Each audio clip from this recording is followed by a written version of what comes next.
Bonjour à tous, bienvenue sur Karin's Cuisine. Alors aujourd'hui nous allons faire un brunch. Nous allons avoir un brunch pour ce week-end et ça fait du bien après une bonne grasse matinée d'avoir un peu de tout, petit-déj, repas du midi en même temps.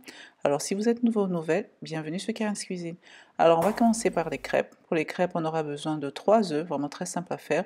Je casse toujours mes œufs séparément pour éviter de tomber sur un mauvais ou d'avoir des coquilles. On aura également besoin de 50 g de sucre. On aura également besoin d'une pincée de sel.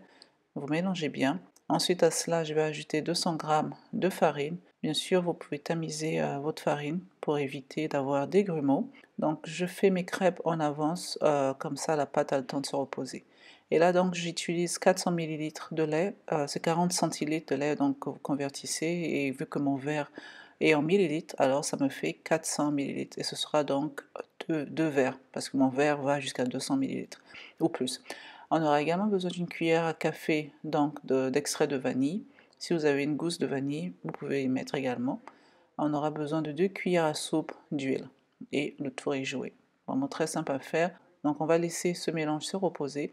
Pendant ce temps, on va attaquer la prochaine recette qui sera donc un gâteau au yaourt. Un gâteau au yaourt, très simple à faire, vous ne pouvez pas rater. J'ai commencé à faire ce gâteau, j'étais adolescente en fait, je crois que je dois avoir 15 ou 16 ans. C'est vraiment le gâteau le plus simple. Pourquoi? Parce que vous utilisez le pot de yaourt comme mesure pour tous vos ingrédients, ou la majorité du moins. Donc un pot de yaourt, je vais utiliser le même pot donc pour prendre un pot et demi de sucre. Vous pouvez aller jusqu'à 2 pots, mais je trouve que c'est trop sucré, donc j'utilise un pot et demi. Et je vais également utiliser donc un pot d'huile, ou sinon si vous trouvez que c'est trop gras, vous mettez légèrement moins. À cela, je vais ajouter également donc 2 œufs. Comme toujours, je les casse séparément. Alors maintenant que les ingrédients liquides sont mélangés, je vais ajouter donc 3 pots de farine et après je vais ajouter donc de l'extrait de vanille également. Vous pouvez toujours utiliser un parfum de votre choix. Ça peut être pistache comme vous voulez en fait. Mais là j'utilise la vanille parce que c'est ce que j'ai. Et là donc j'ajoute donc mes pommes que j'ai coupées en cubes. Vous pouvez les mettre en lamelles comme vous voulez. Vous pouvez utiliser des fruits différents. Ouh là là, je viens juste de me rendre compte que j'ai oublié de mettre la levure chimique. Voilà, c'est ça quand on filme, on oublie certaines choses. Donc n'oubliez pas la levure parce que sinon ce sera une catastrophe. Voilà, donc le tour est joué pour le gâteau, on va l'enfourner. Bien sûr, on beurre le moule, vous beurrez votre moule, ça peut être un moule comme le mien, en carré, un rectangle, comme vous voulez.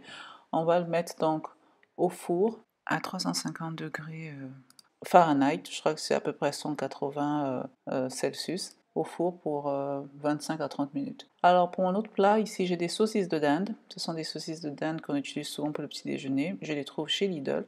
Donc ce que je vais faire des boulettes en fait de viande avec. Donc je vais déjà assaisonner. Donc là j'ai du poivre, de la muscade, et également mon assaisonnement vert que j'ai déjà sur ma chaîne. Donc je vais déjà tout mélanger maintenant avant de toucher ma viande parce que vu que je porte des gants pour éviter de contaminer mes gants. Et là je mets de la chapelure. Bien sûr, vous utilisez la chapelure de votre choix. Si vous n'avez pas de chapelure, vous pouvez toujours utiliser la farine à la place. Et là donc j'écrase. Et maintenant que c'est bien mélangé, je vais huiler donc mes mains ou bien mes gants pour éviter que la viande en fait colle trop pendant que je vais faire mes boulettes. Voilà, donc je vais montrer à peu près la quantité. Vous pouvez faire plus petit, plus gros, c'est à vous de voir. Donc voilà la forme que je veux, là et la grosseur, et on en fait plusieurs. Voilà, donc là on a fini. Alors on met de côté pour attaquer les pommes de terre. Voilà, le gâteau il est presque cuit. Voilà, donc euh, pendant ce temps, je vais commencer déjà à couper mes pommes de terre. Ce sera pour faire des pommes de terre sautées. Donc, je les coupe vraiment très très très finement. Je vais vous montrer. Voilà, vous voyez l'épaisseur. C'est pas trop gros ni trop petit non plus. Ce sera simplement pour que ça cuise plus vite. Si c'est trop gros, ça va prendre du temps. Si c'est trop fin, ça va s'émietter. Donc voilà. Mon huile a déjà chauffé. Donc je vais y mettre mes pommes de terre. Et tout ce que vous allez faire maintenant, c'est remuer. Vous les retournez, vous continuez à les retourner. Surtout, il faut surveiller. N'abandonnez pas votre casserole pour aller faire autre chose. Donc, surveillez bien et puis évitez que ça colle. Donc, je mélange comme ça. Et ensuite, bien sûr, vous assaisonnez comme vous voulez. Et là, pour mes pommes de terre, donc, je vais ajouter des lamelles d'oignons. Vous pouvez mettre autant d'oignons que vous voulez. C'est vraiment très très bon. Donc, moi, j'utilise 2 oignons que je vais émincer. J'ajoute un tout petit peu d'eau à mes pommes de terre, tout simplement pour éviter que ça colle et que ça cuise mieux également. Allez, maintenant j'ajoute mes oignons que je viens d'émincer. Bien sûr, vous pouvez utiliser des oignons rouges si vous voulez, ou vous pouvez mettre également des ciboules, comme vous voulez en fait. Moi j'ai choisi des oignons. Et là je vais saler. Bien sûr, vous assaisonnez avec les épices de votre choix. Ensuite, vous continuez à remuer, Là, là c'est du poivre, également de la muscade. Et, je vais également y ajouter donc du paprika pour de la couleur. Vous pouvez mettre du curry si vous voulez, ou bien du curcuma pour la couleur. Et ça va donner du goût également si vous utilisez le curry. On continue à remuer. Et je vais donc couvrir pour laisser cuire tranquillement. Voilà, là j'ajoute donc 5 minutes après, j'ajoute donc mon assaisonnement vert. Cet assaisonnement en tout cas me sauve. Voilà, ma poêle elle est cuite, voilà ma poêle elle est chaude, donc là je vais faire sauter mes boulettes de viande.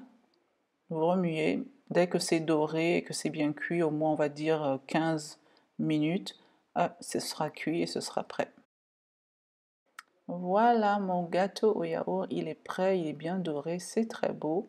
Donc je l'ai laissé refroidir un tout petit peu, sinon je ne l'aurais pas touché comme ça, j'allais me brûler les mains. Voilà, donc c'est prêt, vous voyez encore, vous voyez bien la chaleur. Voilà, c'est très beau, ça n'a pas cramé. Et puis voilà, mes boulettes de viande également sont prêtes, donc je vais recouvrir de papier alu pour garder la chaleur. Là, je suis en train de faire en fait une sauce à la moutarde. J'ai simplement utilisé les oignons, mes épices vertes, vous assaisonnez comme vous voulez, et j'ai mis de la moutarde et j'ai fait revenir pour faire une sauce. Les pommes de terre également sont prêtes, donc là, je commence déjà à les placer dans le plat dans lequel je vais servir en fait, et je recouvre mes boulettes de viande de la sauce à la moutarde. Pendant ce temps, je suis déjà également en train de faire bouillir mon eau pour monter. Donc ça, c'est du thé de Gambie ou le boulou-couteau comme on l'appelle chez nous au Congo-Brazzaville.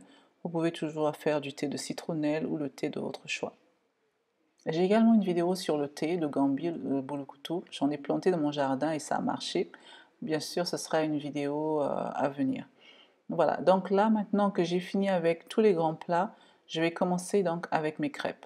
J'en ai déjà fait quelques-unes en avance. Là, je vais vous montrer une ou deux.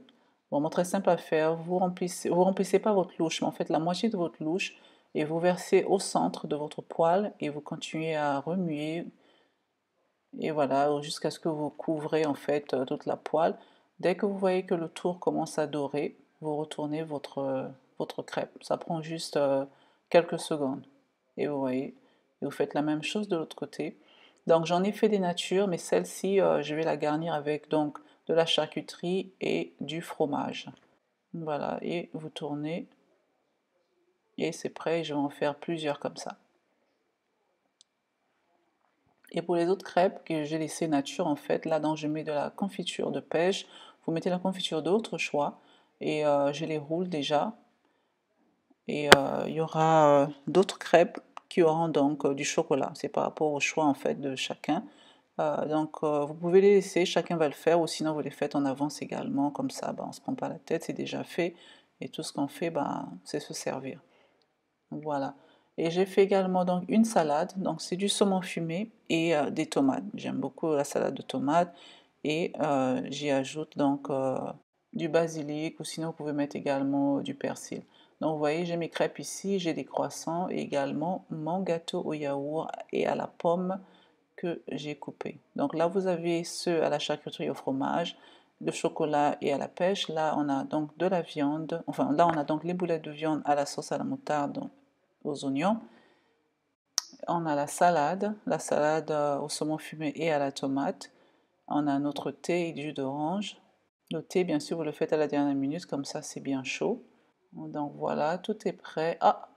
J'ai failli oublier mes pommes de terre aux oignons. Voilà, des pommes de terre également sont là. Donc là, nous allons commencer, nous allons manger. Si vous êtes nouveau ou nouvelle sur Karen's Cuisine, je vous dis bienvenue. Si vous aimez ce genre de contenu, ben, abonnez-vous, déposez-moi des pouces en l'air. Si vous avez des commentaires, bien sûr, n'hésitez pas à les déposer ci-dessous. En tout cas, je vous dis bon appétit et j'espère que cette idée de brunch va vous inspirer. Et bien sûr, si vous avez d'autres idées, partagez-les, ça va toujours aider la communauté. Voilà, je vous dis bon appétit ou bon petit-déj ou bon brunch et à la prochaine, restez connectés pour ma prochaine vidéo.